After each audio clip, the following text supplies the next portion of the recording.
ఎవ్వరు నిన్ను పట్టించుకోవట్లేదని అనిపిస్తుందా? అసలు ఎవ్వరు నిన్ను చూస్తలేదు అని అనిపిస్తుందా? అయితే ఇది నీ కొరకే. అరణ్యంలో ఒంటరిగా ఏడుస్తున్నటువంటి ఒక స్త్రీ ఉంది. ఆమె పేరు హాగరు.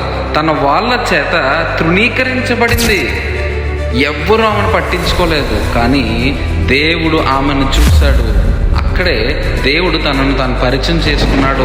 ఎల్ రోయిగా, అంటే నిన్ను చూచేవాడుగా ఆయన పరిచయం చేసుకున్నాడు. మనుషులందరూ విడిచిపెట్టినప్పటికీ ఆయన చూస్తూనే ఉన్నాడు.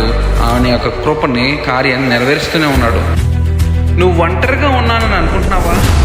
దేవుడు నిన్ను చూస్తున్నాడు. ప్రపంచం నిన్ను మర్చిపోయినా ఎల్ రోయి నిన్ను ఎప్పుడు మర్చిపోడు. నిన్ను విడువను, ఎడబాయను అంటున్నాడు.